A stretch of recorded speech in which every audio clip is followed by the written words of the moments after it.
अस्सलामुअलैकुम वरहमतुल्लाहि वबरकातुहू। उम्मीद है कि आप तमाम हज़रात खैर व आफ़ियत से होंगे। जहाँ कहीं भी रहें, अल्लाह ताला आप सबको अपने हिफ्ज़ व अमान में रखे। आज जिस वीडियो पे रिएक्शन होने वाला है, उस वीडियो का टॉपिक यह है सुलह हुदैबिया। सुलह हुदैबिया क्या है और सुलह हुदैबिया के अंदर में क्या क्या तय पाई गई थी, क्या क्या सुलह की बात थी और वो किससे सुलह की बात थी। तो इसी मौजू के ऊपर हम पूरा वीडियो वॉच करेंगे। और इसके अंदर सुलह हुदैबिया की जंग के अंदर, उसके बाद जो जंग हुई थी उसके अंदर क्या खालिद इब्ने वलीद रज़ी अल्लाह ताला अन्हुमा के क्या किरदार थे। तो इसी के ऊपर हम लोग पूरा फुल वीडियो वॉच करेंगे और उसके बाद देखेंगे किनको आप सल्लल्लाहु अलैहि वसल्लम ने जो एक लश्कर रवाना किए थे जंग के लिए, उसके अंदर में किनको किनको क्या क्या जिम्मेदारी दी गई थी। उसमें ज़ैद बिन हारिसा रज़ी अल्लाह ताला अन्हुमा को क्या जिम्मेदारी मिली थी, अब्दुल्ला इब्न रवाहा रज़ी अल्लाह ताला अन्हुमा को क्या जिम्मेदारी मिली थी, खालिद इब्न वलीद रज़ी अल्लाह ताला अन्हुमा को क्या जिम्मेदारी मिली थी। और इस जंग के अंदर में खालिद इब्न वलीद रज़ी अल्लाह ताला अन्हुमा की क्या अहम किरदार देखेंगे। इस वीडियो को देखते हैं, उसके बाद फिर इंशाल्लाह बात करते। सुलह हुदैबिया का एक पॉइंट ये था कि 10 साल तक मुसलमानों और काफिरों के दरमियान कोई लड़ाई नहीं होगी।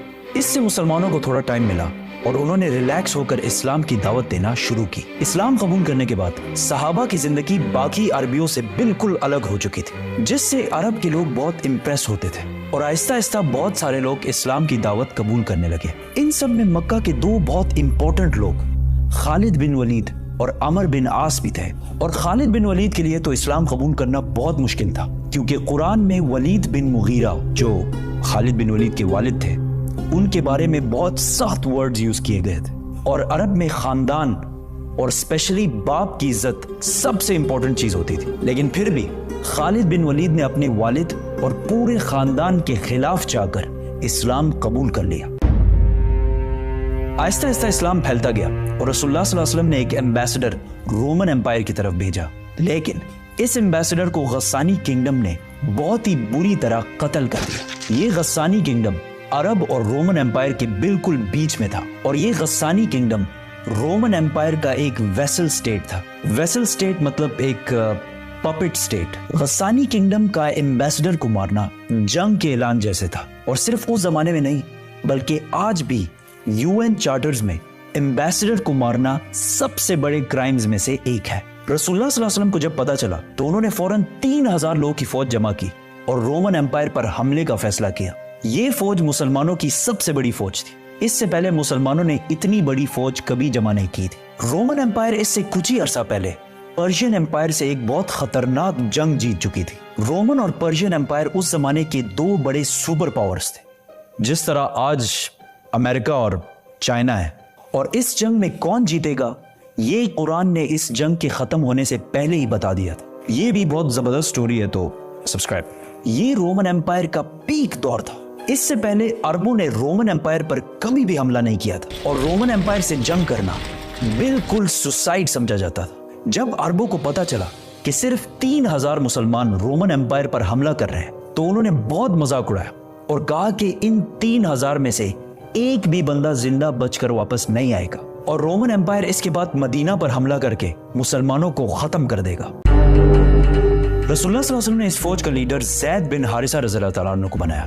इस्लाम से पहले ज़ैद बिन हारिसा को रसूलुल्लाह सल्लल्लाहु अलैहि वसल्लम का बेटा माना जाता था और बाकी फौज को बताया कि अगर ज़ैद बिन हारिसा शहीद हो जाए तो तुम्हारा नेक्स्ट लीडर जाफर बिन अबी तालिब होगा, जो हजरत अली रज़ियल्लाहु ताला अन्हु के भाई थे। और अगर जाफर भी शहीद हो जाए तो तुम्हारा लीडर अब्दुल्ला बिन रवाहा होगा। और इन्हें कहा उस जगह पर जाओ जहां इन्होंने हमारे एम्बेसडर को शहीद किया था और इन्हें इस्लाम की दावत दो। अगर ये लोग इस्लाम कबूल ना करें सिर्फ और सिर्फ तब इनसे लड़ाई करना। और हाँ, किसी बच्चे, बूढ़े या औरत को अंडर एनी सर्कमस्टांसेस नुकसान नहीं पहुंचाना और दरख्तों को भी नहीं काटना।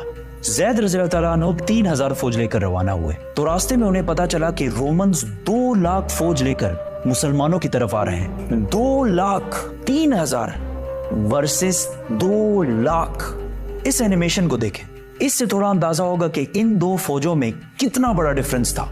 ये है एग्जैक्टली 3000 लोगों की फौज और इसके सामने ये है 2 लाख लोगों की फौज।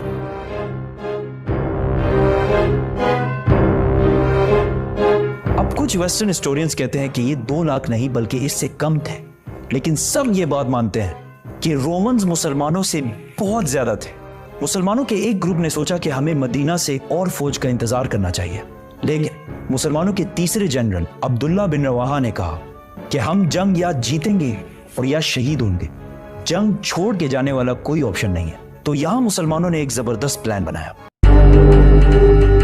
वो इस जगह को छोड़कर जहां पहले लड़ाई होनी थी पीछे हटे और मुता के 2 पहाड़ों के दरमियान रुके। अब इसका क्या फायदा था? फायदा ये था कि अगर ये 2 पहाड़ ना होते और मुसलमान 2 लाख रोमन्स पर हमला करते तो रोमन्स मुसलमानों को चारों तरफ से घेर कर खत्म कर सकते थे। लेकिन इन 2 पहाड़ों की वजह से रोमन फौज ज्यादा स्ट्रेच नहीं हो सकती थी, तो लड़ाई में इनके ज्यादा नंबर्स होने का इतना फायदा ना होता। दोनों फौजों ने हमला किया और लड़ाई शुरू हुई। जैद बिन हारिसा ने मुसलमानों की फौज का झंडा उठाया और बहुत फियर्स लड़ाई की, लेकिन वो शहीद हो गए। तो रसूलुल्लाह सल्लल्लाहु अलैहि वसल्लम के ऑर्डर के मुताबिक मुसलमानों के दूसरे जनरल जाफर बिन अबी तालिब ने झंडा उठाया और लड़ने लगे, लेकिन जिस हाथ में उन्होंने झंडा पकड़ा था वो हाथ कट गया। तो उन्होंने दूसरे हाथ से झंडा उठाया, लेकिन दूसरा हाथ भी कट गया और जाफर रज़ियल्लाहु तआला अन्हु शहीद हो गए। जंग के बाद इनके जिस्म पर तलवार के 50 निशान मिले और इन 50 में से एक भी पीठ पर नहीं था, सारे के सारे फ्रंट पर लगे थे। तो अब ऑर्डर के मुताबिक अब्दुल्ला बिन रवाहा नए जनरल बने और बहुत सख्त लड़ाई के बाद वो भी शहीद हो गए। फिर एक मुसलमान ने झंडा उठाया और जोर जोर से सबको कहने लगा कि जल्दी आपस में एक लीडर चूज करो, वरना हमारी पूरी फौज बिखर जाएगी। यह जंग मदीना से 1000 किलोमीटर दूर मुता में हो रही थी, लेकिन रसूलुल्लाह सल्लल्लाहु अलैहि वसल्लम ने इस जंग के बारे में मदीना में मुसलमानों को पहले ही बता दिया था कि सबसे पहले जैद ने झंडा उठाया और वो शहीद कर दिए गए। उसके बाद जाफर ने झंडा उठाया और वो भी शहीद कर दिए गए। उसके बाद अब्दुल्ला बिन रवाहा ने झंडा उठाया और वो भी शहीद कर दिए गए। उसके बाद मुसलमानों ने सैफुल्लाह, अल्लाह की तलवारों में से एक तलवार को अपना लीडर बना लिया है। इस फौज में अब तक खालिद बिन वलीद एक आम सिपाही की तरह लड़ रहे थे और लड़ते लड़ते 9 तलवारें तोड़ चुके थे और ये मुसलमानों की तरफ से उनकी पहली जंग थी। तो सारों ने unanimously without any doubt Khalid bin Walid को जंग के दरमियान ही अपना लीडर और जनरल बनाया। खालिद बिन वलीद रज़ियल्लाहु तआला अन्हु को पता था कि रोमन्स को इस जंग में हराना इम्पॉसिबल है, लेकिन अगर वो ये जंग छोड़कर चले गए तो रोमन्स मुसलमानों को कमजोर समझकर मदीना पर भी हमला कर सकते हैं। तो अब मुसलमानों को एक ऐसी गेम खेलनी थी कि मुसलमान वापस भी चले जाए और रोमन्स इन्हें कमजोर समझकर इन पर हमला भी ना करें। तो उस रात खालिद बिन वलीद रज़ियल्लाहु तआला अन्हु ने अपनी फौज को रीशफल किया, मतलब राइट वालों को लेफ्ट और पीछे वालों को आगे किया। अगले दिन जब जंग शुरू हुई तो पहाड़ों से धुआं उठने लगा और कुछ ड्रम्स की आवाजें आना शुरू हुई। तो रोमन्स को लगा कि मुसलमानों की मदद के लिए मदीना से एक बहुत बड़ी फौज पहुंच गई है और आहिस्ता आहिस्ता मुसलमानों की फौज बहुत ही ऑर्गेनाइज्ड और प्लान्ड तरीके से जंग से पीछे हटने लगी। ऐसा लग रहा था कि मुसलमान चाहते हैं कि रोमन्स इनका पीछा करें और वो इनको ट्रैप कर दें। रोमन्स ने सोचा कि मुसलमान हमारे साथ बहुत बड़ी गेम खेल रहे हैं, ये चाहते हैं कि हम इनका पीछा करें और ये ओपन डेजर्ट में अपनी बड़ी फौज के साथ हमें खत्म कर दें।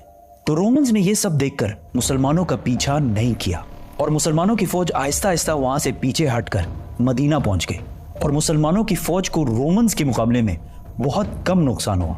मदीना वालों ने सोचा कहीं ये लोग जंग से भाग कर तो नहीं आए, तो उन्होंने इस फौज को बहुत ही बुरा भला कहा, लेकिन रसूलुल्लाह सल्लल्लाहु अलैहि वसल्लम ने कहा ये भाग कर नहीं आए, ये हमारी मदद लेने के लिए आए हैं और बहुत जल्द हम रोम पर दोबारा हमला करेंगे। ये जंग तो रोमन्स और मुसलमानों के दरमियान थी, लेकिन पूरा अरब इस लड़ाई को बहुत गौर से देख रहा था, क्योंकि पहली बार अरब ने माइटी रोमन एम्पायर की ताकत को चैलेंज किया था। तो जब उन्होंने देखा कि 2 लाख फौज से लड़ने के लिए सिर्फ 3000 लोग गए और ठीक ठाक वापस भी आ गए, तो ये अरब की तारीख में बहुत ही इम्पॉसिबल काम हुआ था, जिससे बाकी अरब के दिलों में मुसलमानों के लिए बहुत इज्जत पैदा हुई। और अरब के वो कबीले जो हर जंग में खंदक, बदर, ओहद में मुसलमानों के हमेशा खिलाफ होते थे, जंगे मुता के बाद इस्लाम की तरफ आने लगे और मदीना की ये छोटी सी रियासत आहिस्ता आहिस्ता हर तरफ फैलने लगी। अब यहाँ कुछ हिस्टोरियंस कहते हैं कि रोमन्स इतनी छोटी फौज से जंग सिर्फ इसलिए हारे क्योंकि रोमन एम्पायर कुछ साल पहले पर्शियन एम्पायर से जंग के बाद बहुत कमजोर हो चुकी थी। उस जंग में पर्शियन एम्पायर ने रोमन एम्पायर को बिल्कुल तबाह बर्बाद कर दिया था। लेकिन उसी टाइम कुरान के सूरह रोम में कहा गया था कि ये जंग पर्शियंस नहीं रोमन्स जीतेंगे। और ये भी बहुत इंटरेस्टिंग स्टोरी है। सब्सक्राइब।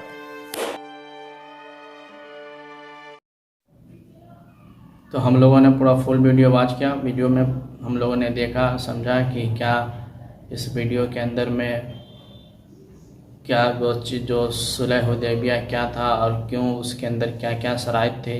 तो सबसे पहले उसके अंदर शराइत ये थी कि मुसलमानों में और यहूदियों में 10 साल तक कोई लड़ाई नहीं होगी।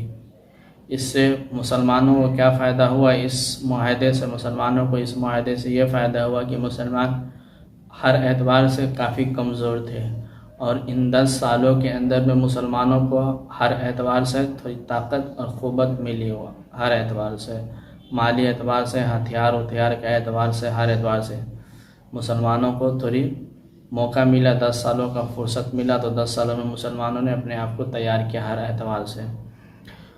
इसके अंदर में जो वाक़या जो जंग मुता है, तो उस जंग के अंदर आप सल्लल्लाहु अलैहि वसल्लम ने एक लश्कर तैयार किया और किसके ख़िलाफ़, तो वो रोमन एम्पायर के ख़िलाफ़, उससे लड़ाई के लिए। तो वो इधर से आप सल्लल्लाहु अलैहि वसल्लम ने 3000 की फ़ौज तैयार किया, उधर से वो कितने की फ़ौज लड़ने के लिए आए, तो 2 लाख। कहाँ 3000, कहाँ 2 लाख, बहुत बड़ी तादाद होती है।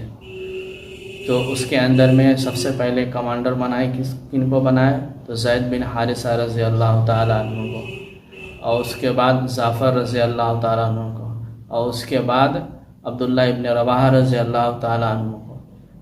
जब ये जंग के अंदर में ये तीनों शहीद हो गए, तो तमाम सहाबा इकराम जो जंग के अंदर थे वो कह रहे थे कि भाई जल्दी से जल्दी हम अपना एक लीडर चुने। तो लीडर किनको चुने, तो लीडर चुने खालिद इब्न वलीद रज़ी अल्लाह ताला अन्हु को, जिनको सैफुल्लाह का लक़ब आप सल्लल्लाहु अलैहि वसल्लम ने सैफुल्लाह का लक़ब दिया था। और जिनको यानी सैफुल्लाह बोले तो अल्लाह की तलवार। तो आप देखें कि क्या यहाँ से खालिद बिन वलीद रज़ी अल्लाह ताला अन्हु की किरदार, अहम किरदार ये जंग के अंदर में। जब वो ईमान लाए थे तो पहला जंग लड़े हैं वो, इससे पहले वो जंग नहीं लड़े हुए थे, इसलिए क्योंकि ईमान लाए हुए नहीं थे, वो कुफ़ार की तरफ से लड़ते थे। जब ईमान लाए तो पहली मरतबा रोमन के सामने खालिद बिन वलीद रज़ी अल्लाह ताला अन्हु की पहली ये जंग थी। और कितने मुअज़्ज़म अंदाज में इन्होंने जंग लड़ी और सामने वाले को शिकस्त किस एतबार से थी कि उन्हें ऐसा लगा कि ये लोग हमको फंसा रहे हैं और हमको प्लानिंग के तहत हमको मारना चाहते हैं। तो वो लोग खुद ही पीछे हट गए और इधर सहाबा पीछे हट गए, उधर वो लोग खौफ से पीछे हट गए कि हमें ये घेर के मारना चाहते हैं 2 पहाड़ों की भी। तो ये प्लानिंग थी। तो चले फिर ठीक है, इंशाल्लाह फिर अगले वीडियो में मिलते हैं। इसके मुतालिक आप क्या कहना चाहते हैं कमेंट में बताएं।